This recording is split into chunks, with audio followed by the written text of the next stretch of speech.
In 1989, Japan's most famous Yakuza film director Kinji Fukasaku was set to make a movie called Violent Cop. The lead role went to a beloved comedian and TV personality, Beat Takeshi.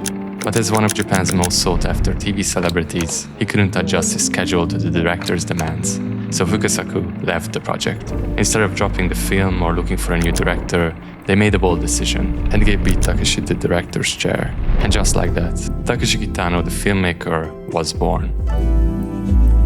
Since his directorial debut 36 years ago, he has made over 20 films, redefining the Yakuza genre and developing a filmmaking style often compared to European New Wave authors, but distinctly Japanese and entirely his own. From early Yakuza films like Boiling Point and Sonatine, to more emotional melodramas like A Scene at the Sea and Kid's Return, and international successes such as Hana-bi and Zatoichi. He has explored various genres, constantly surprising both audiences and critics. Takeshi Kitano is not only a director, he's also an editor, actor, comedian, TV host, painter, musician, and the list goes on. Today, I want to explore how someone with no background in filmmaking developed his own style by breaking cinematic norms and became an internationally acclaimed director. But even more importantly, what makes Kitano's approach so unique and compelling? ビートさんの作品全部好きでね。本当のこと言うと映画ほとんど見たことないんですよ。As soon as production started on his first film, Violent Cop, he made it clear he's going to do things differently. From the very first scene, we can see several elements that later became his trademark. The stillness of his images, the seemingly mundane actions of the characters, the long takes, people and other elements that stay out of the frame, the stoic protagonists, and his shocking, sudden shift to violence. He also rewrote the original script during shooting, preferring to film chronologically and work intuitively, deciding on dialogue and blocking on set. While much of the dialogue was improvised, he rarely shot more than 1 or 2 takes. This, combined with his unique approach to composition, led to clashes with the crew, who were accustomed to a more traditional filmmaking process. スタッフとの衝突がやっぱりありました。特に映像に関してなんですけれども。Like in this scene where his character's head is cut off from the top of the frame. Kitano wasn't concerned with the norms and continued to stick to his own way of making films, slowly gaining the trust of the cast and crew and building a team around him that he made most of his films with.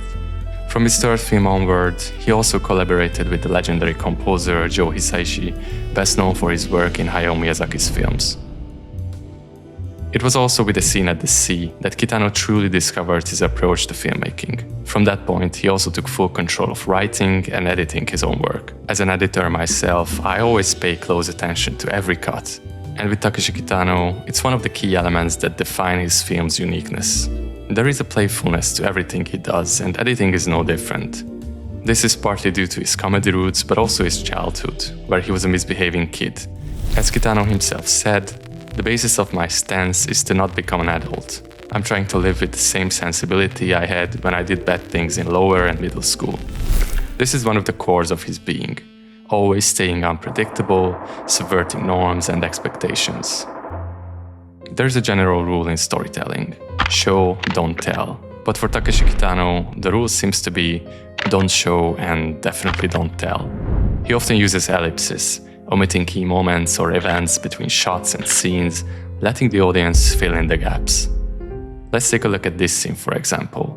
The cop, Azuma, finds out his colleague and friend Iwaki might be corrupt and dealing with the Yakuza, so he confronts him.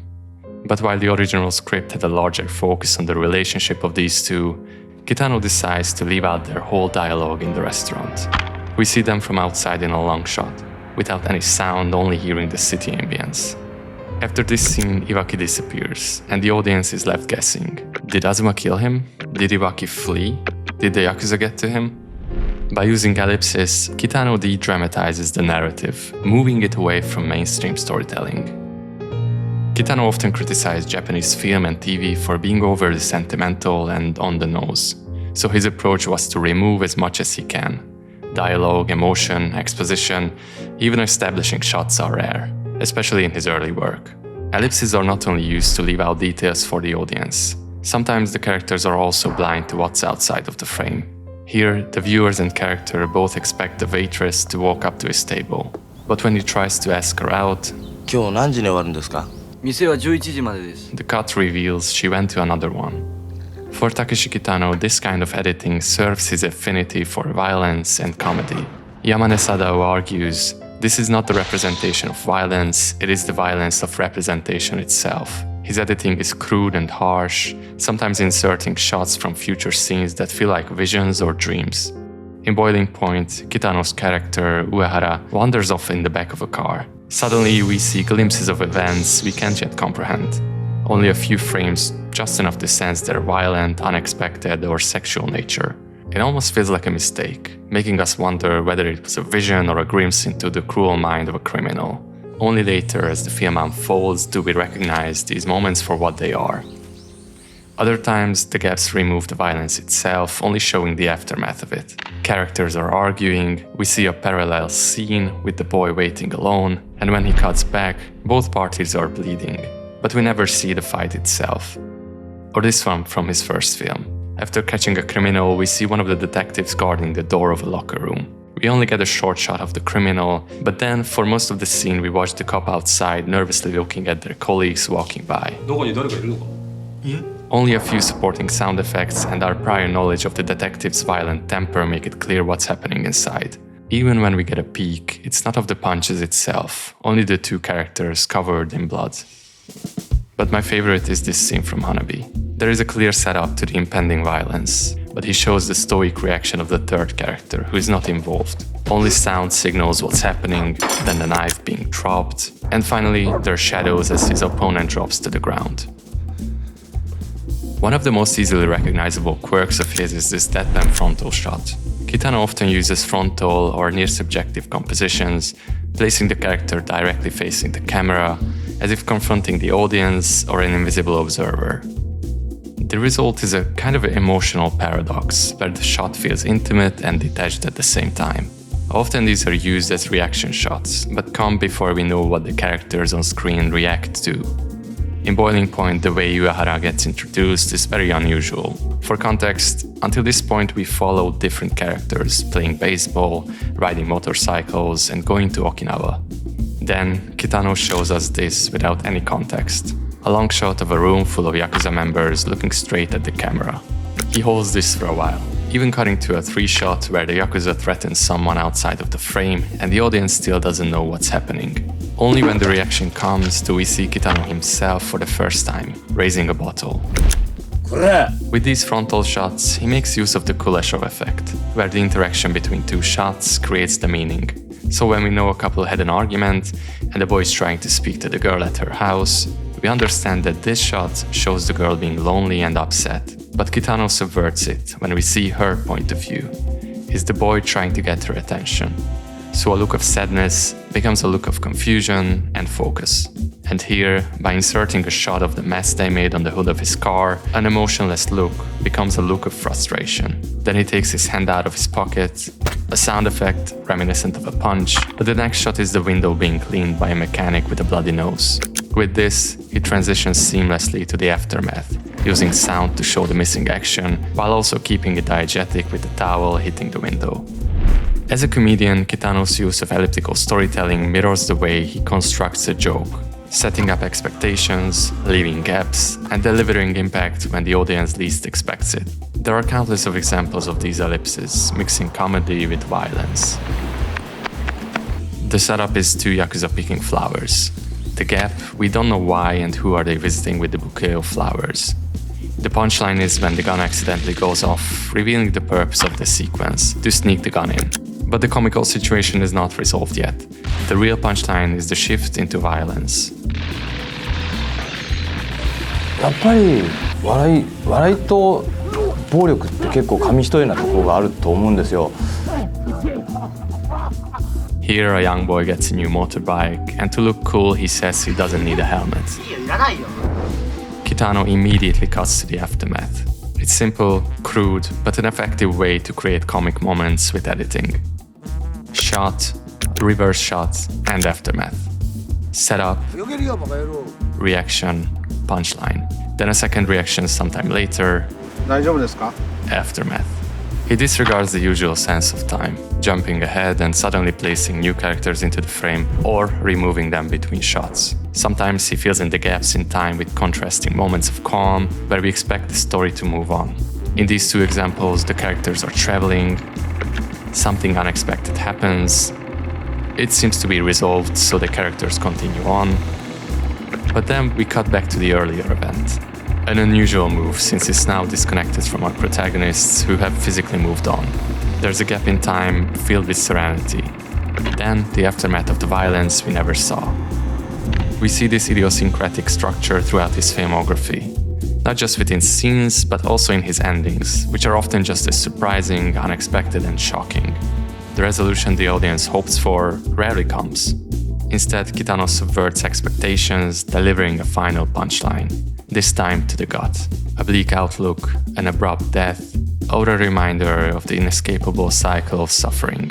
His editing and storytelling follow the abrupt and inexplicable nature of life, where anything can end in an instant. All this in Kitano's work can be explained through the concept of negative space. In art, it refers to the empty space around the subject, but here it's more than just composition. It's a philosophy. His films strip away details and information, leaving interpretation up to the audience. His characters are often emotionless, staring toward an unknown space we only come to understand later.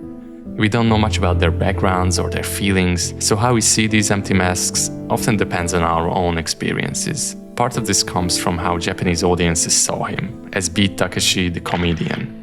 They laughed even in serious scenes, so he made his roles as distant from that persona as possible.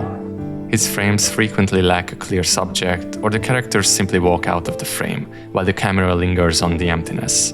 Like here, here, here, or... It's not just a lack of emotion, but also a lack of motion. The stillness of his camera makes everything feel calm, especially with his long takes. It's like we're looking at photographs. Sometimes we linger on characters doing mundane things, like eating or simply existing in a space. And often we see quiet shots of landscapes, emphasizing both their beauty and their overwhelming scale compared to the characters. Kitano's films feel intuitive, almost poetic.